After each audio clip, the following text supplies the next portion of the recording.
बच्चों, आज हम कुमार संभवम महाकाव्य के पंचम सर्ग के 13वें श्लोक का अध्ययन करेंगे।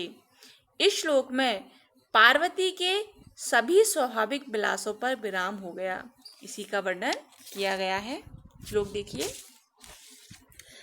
पुनः गृहीतम नियम स्थया तया द्वे अपि निक्षेप इवार्पितम द्वयम लतासु तन्वीषु विलास चेष्टितम विलोल दृष्टम हरिणांगनासु च। पुनर्ग्रहीतुम अर्थात वापस लेने को, शब्दार्थ लिखिए।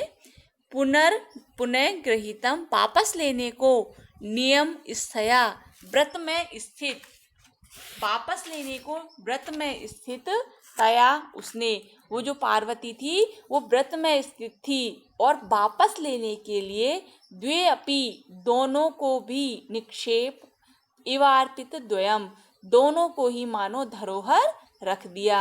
कौन कौन सी दो चीजों को उसने धरोहर के रूप में रख दिया?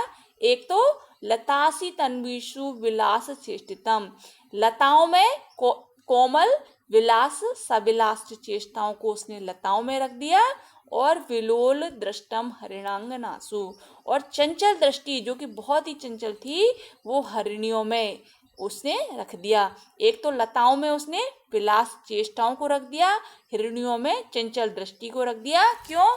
क्योंकि इस समय वो तपस्या कर रही थी, वो उसके कोई भी काम नहीं आने वाली थी, इसलिए उसने वापस लेने के लिए धरोहर के रूप में और इन दोनों चीजों को रख दिया।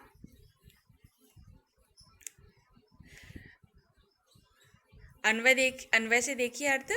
नियम स्थया व्रतनिष्ठ, नियम में स्थित, तया उस पार्वती के द्वारा, विलास चेष्टितम सविलास चेष्टाओं को, और विलोल दृष्टम और चंचल दृष्टि को, तन्वीषु लतासु कोमल लताओं में, और हरिणांगनासु हरिणियों में, चैत्यु द्वे अपि और इस प्रकार दोनों में ही, पुनः ग्रहीतुम वापस लेने को, निक्षेप धरोहर अर्पित एव मानो उसने दोनों को ही धरोहर रख दिया था। श्लोक देखिए। पुनर्ग्रहीतुम नियम स्थया तया द्वे अपि निक्षेप इवार्तितम द्वयम। तपस्या के नियम को पालन करने में संलग्न उस पार्वती ने अपने हाव भाव आदि विलास चेष्टाओं और चंचल दृष्टि इन दोनों को, लतासु तन्वीषु विलास चेष्टितम विलोल दृष्टम हरिणांगनासु च, चंचल दृष्टि इन दोनों को पतली लताओं और हिरनियों इन दोनों के पास पुनः तपस्या समाप्ति पर वापस लेने के लिए धरोहर के रूप में रख दिया।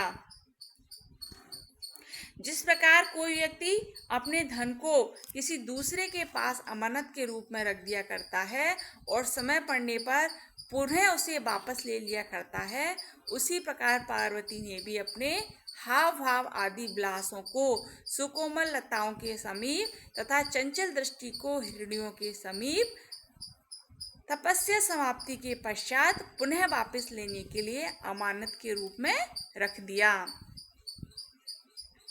नियम स्थया ये तया का विशेषण है, और तपस्या संबंधी नियमों का पालन करने वाली। विलास चेष्टितम अर्थात विलास की चेष्टाओं को, ग्रहीतुम अर्थात ग्रहण करने अथवा स्वीकार करने के लिए। संस्कृत व्याख्या देखिए।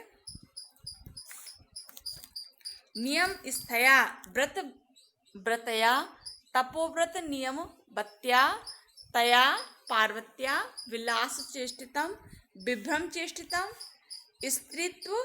स्त्रीस्व भाव सुलभम चेष्टितम विलोल दृष्टम च चंचल अवलोकनश्च इति द्वयम। तन्वीषु कृशासु कोमलासु लतासु वल्लीषु वल्लिकासु हरिणांगनासु मृगीषु च इति द्वे अपि उभे अपि पुनः भूय शिव प्राप्ति काले ग्रहीतुम स्वीकर्तुम निक्षेप न्यासः अर्पितम इव प्रदत्तमिव समर्पितमिव प्रतीयते।